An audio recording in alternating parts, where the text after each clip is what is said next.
Finally, it's worth mentioning transnational teams because in today's business world, transnational teams are such a common element of work and how we do work.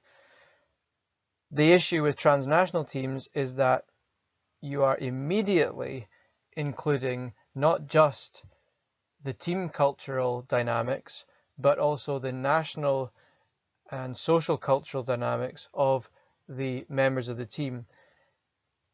Brought into the mix the fact that they may not even be working directly together. They may be working via digital media, for example. So you've got immediately cultural distance to worry about in terms of people's approach to collectivism or individualism. You've got people's attitudes towards status or power distance.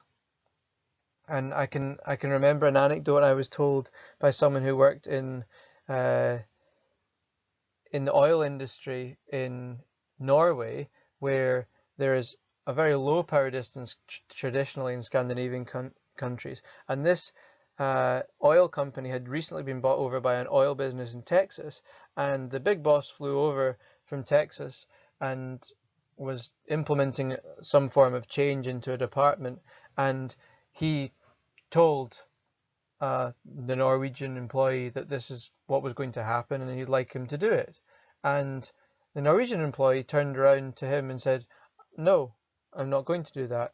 And that was something that was perfectly acceptable for him to do in his low power distance, much more collectivist culture. And suddenly he was working in a team where someone was expecting an individualist high power distance response, and he didn't get it, and it caused a great deal of conflict. We've got cultural identity into the mix as well. Nature of communication. We are in a British university, and the Brits are famous for indirect communication. We won't tell you something's rubbish, we'll tell you that's interesting. We won't tell you that you're crazy with your ideas, we'll say that's quite an ambitious idea. And then you have typically Central European countries are classically more direct in the way they communicate. The stereotype is direct German communication, but certainly France, any other Central European countries, Italy, are cultures where people are well known for speaking rather directly and openly about their thoughts and feelings. The way in which status is privileged and understood. Familiarity and adoption of communication technology can also cause problems, and nature of reward systems across different national boundaries and contexts and different teams.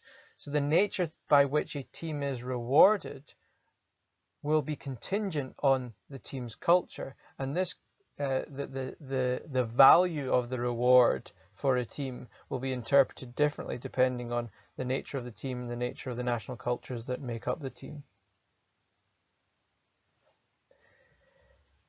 So creating effective transnational teams, and this applies to normal teams as well, it's investment at the start. Once again, there's a reason why your second piece of coursework is intended to look at induction. The start is fundamentally important. I'm involved in some research at the moment. It's called action research, which is where we are acting almost as consultants as researchers and giving the organization ideas and things to try out to improve their practice. And one of the things that we are focusing on is induction, is bringing teams together at the start. There's too much of a fast track to getting on with the job and not enough time invested in forming a cohesive team at the start. So spending more time initially to onboard the team is very important, particularly with transnational teams.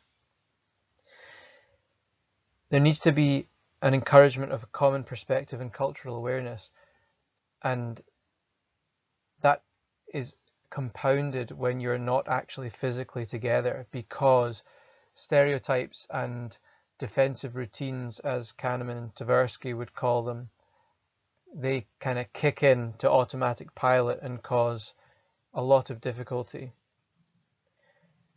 Strong leadership is required, and an ability for the culture to shift depending on where the momentum is at any one time, i.e.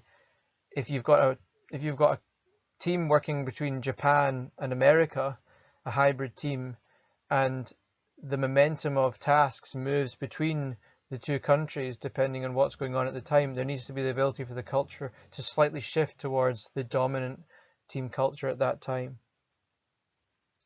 Now, team culture can have a deadly effect, and it can have a life-saving effect as well. I'll give you a couple of examples. In the 1980s, Korean Air kept having accidents. Its aircraft full of passengers kept crashing. And one of the things that they realized after they did some research, they actually brought a air crash investigation specialist into Korean Air because they needed to understand why their planes kept crashing, much more so than anyone else's planes. And the reason the consultant established was team culture, cockpit culture, as he would call it. The problem was there was too much power with the captain, too much respect, too much power distance with the captain. And the co-pilot, who was second in command of the aircraft and was an equally trained pilot, didn't have enough voice in the cockpit, so that when the aircraft encountered difficulties, encountered challenges, the co-pilot didn't feel empowered enough to be able to suggest to the captain that something was done.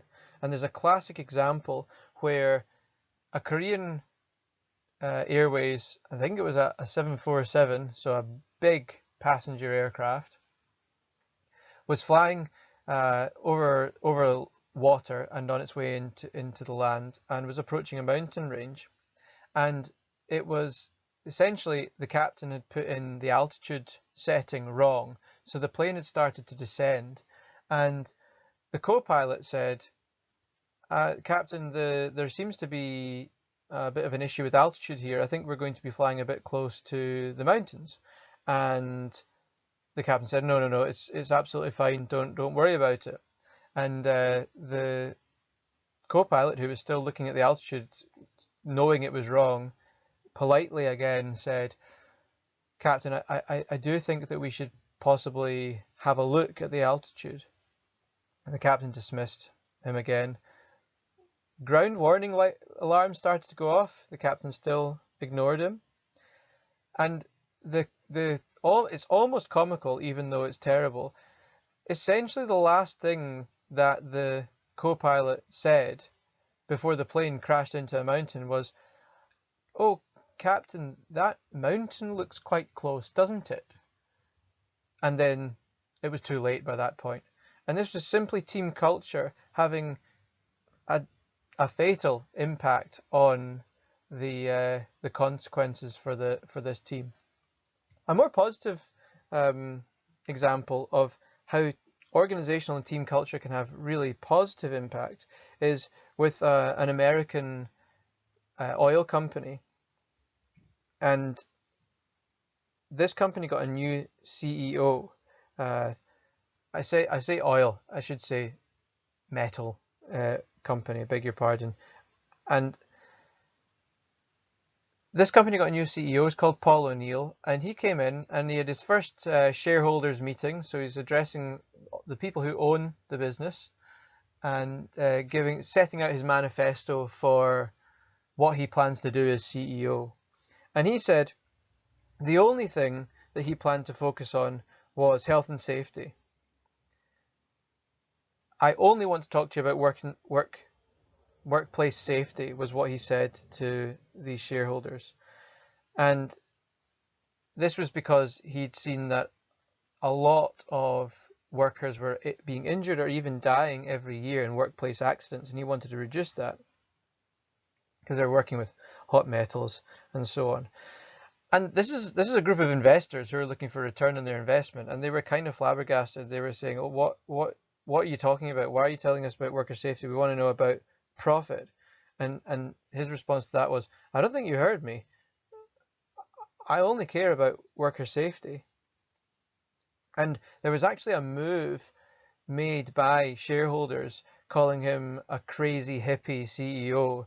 There was a move made by them to try and get him sacked before he'd even started, but he managed to resist that, and he turned the company's safety record but also their profits around. So workplace culture can indirectly have a very positive effect for the bottom line as well. So every year 1.86 workdays were lost to injury for every 100 workers when he took over. By 2012, that's 20 years later, by 2012, the rate for the company had fallen to 0.125 days. But what's even more amazing is that their profits skyrocketed as a result as well. So it was like an indirect fostering of a different kind of culture, which ultimately led to high increased profits. So there is a holy grail out there for the way in which an inclusive and caring team culture can lead to profitability.